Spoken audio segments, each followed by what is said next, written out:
Hey guys, it's Derek here. 2023 is about half over now, but I think it's about time we updated my pre-order list.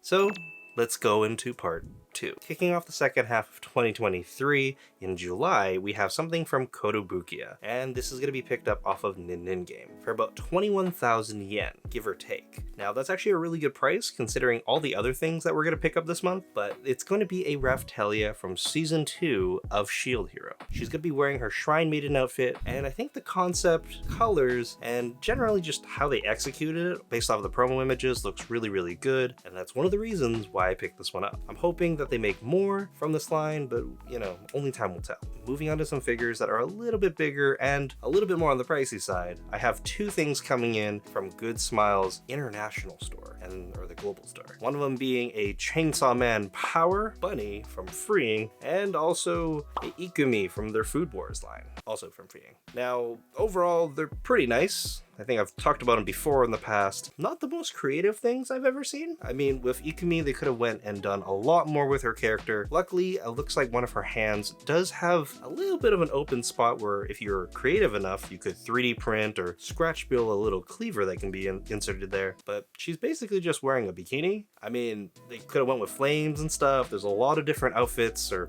bikini choices they could have went with, but we just got blue. A little bit uninspired, but I feel like if we don't support this, we may never get the Megumi that I want.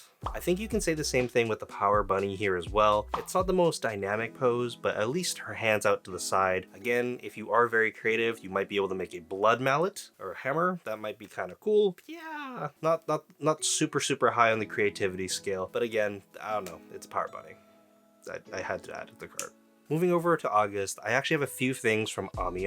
First up being a Nendoroid of Hitori Koto from Butch the Rock. Now, I'm actually really excited about this, and they've actually announced the entire band, I believe, so I'm going to be picking up every single one of them and keeping them all together. Butchie herself, though, is actually really cute. You do have her guitar, and she's wearing her jumper, but the best part is definitely her facial expressions. They're kind of crazy, but they are very accurate to the anime, so definitely a good pickup. I also went and picked up an endo of Miharu-chan from The Angel Next Door Spoils Me Rotten for about 5,700 yen, so it's a little bit more on the more expensive side, but you do get a few different things like her umbrella and some omurice, so I guess you can justify it there. She's really cute, but honestly, I'm not entirely sure if I'm going to keep this pre-order around, so yeah, we'll see in a few months.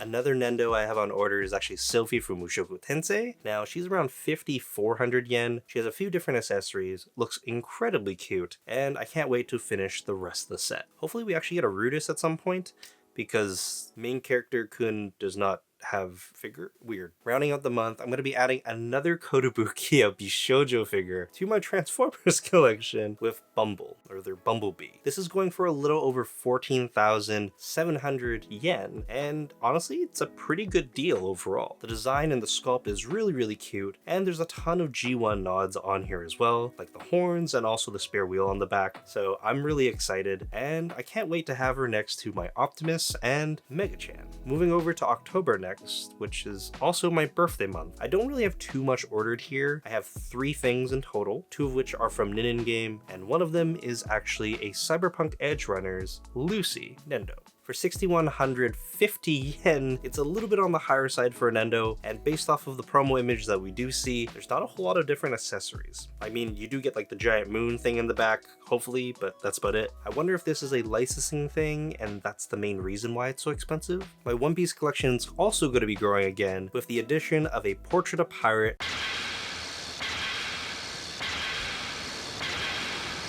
Sogeking from their Playback Memories line. This is going to be in the 26,000 Japanese yen ballpark, which is kind of the new norm for them, but I'm really happy with how this one turned out. He's very dynamic. He's pulling everything back, or well, not quite pulling it back, but his arm's kind of back, or whatever. I do have a few concerns here though. With how low his pose is to the ground and how his kabuto or slingshot is, I'm wondering if they could have just made that a little bit longer so he has 3 points of contact with the base or the ground, because I don't want to use the clear support rod that I believe it comes with. And also, because he's so stretched out like that, hopefully the base isn't too big. Otherwise, I won't be able to put him on the shelf over here. Rounding out the month, I also have a Komi coming in, and it's the bunny version from Freeing. At 38,500 yen, it's a little bit on the higher side, but I'm not gonna lie here, I think it's more FOMO than anything that I'm picking this one up. I really do like the character and the series. It's really fun and wholesome, but I'm just terrified of how expensive this will be in the aftermarket, so I'm getting it now when it's semi-affordable, if you can call it that. Luckily I did get this off of Good Smile site, so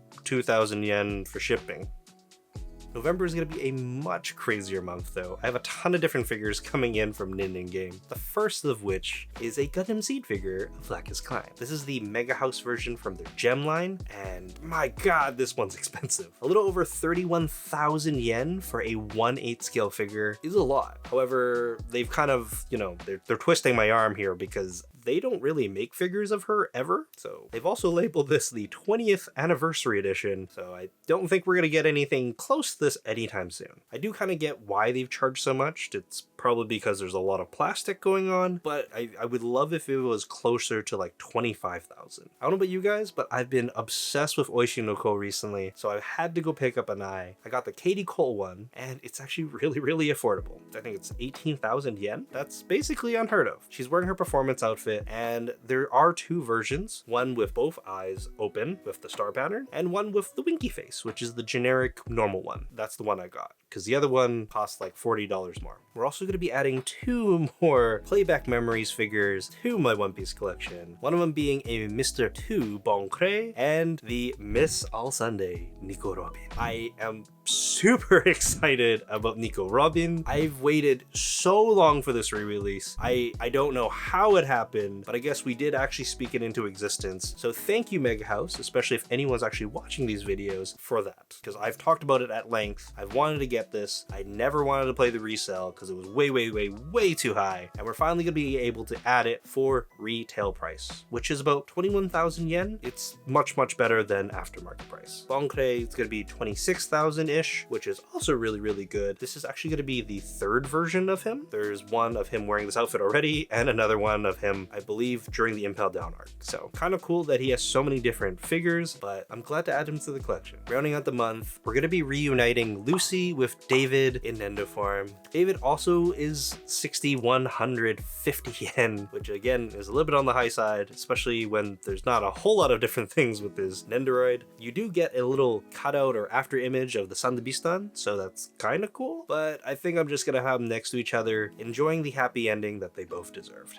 Luckily for me, December is going to be relatively gentle on Wallacon. Only 3 things coming in, all from Nin Game, but 2 of them are actually going to be Lookup series figures from One Piece. Sabo and Marco. Both very affordable, around 3,400 yen, and they'll be filling out the collection a little bit more. Rounding out the year, I have a Guts Nendo coming in as well. This is of him with the Black Swordsman armor, which you get to see in the beginning of the manga. It's a must-have. They're probably going to make Griffith and Casca and everyone else, so get him while he's hot. And as per usual, at the very end, we give Resin its own time to shine. I only added 1 new statue here, which is supposed to show up in Q3 September, and that is the Ass Studio Violet Evergarden in 1/7 scale. Don't ask me why they called themselves Ass Studio. I don't know. There is also a quarter scale, but the one I got is actually a lot more affordable, coming in at $169 US, so hopefully shipping will be pretty gentle on me as well. But I picked this one up mainly because it is a nice simplistic look to her, and I don't have too much space. It made the most sense to me to get a nice simplistic one, so it would kind of match with a lot of the other figures that I have here. Another popular Violet out there is the Prism Studio version. That one's actually really nice, but by the time I can get to it, completely sold out. Also, it's like double the price. Otherwise, I'm still very happy with this, and I can't wait to add it right over here with the rest of the waifus. And that's the updated look for 2023, the last half at least. We've added a few new things, some scales, some Nendos, a Resin. I'm sure I'm going to be adding more things as well, and I'm most likely going to be picking up some random things here or there, so, stay tuned. Of course, if you did enjoy the video, please consider giving this a big ol' like, and in the comment section down below, let me know what you guys have recently pre-ordered. Is it something on this list, or something else entirely? I'm kind of curious. My name is Derek, and I will see you next time. Bye guys.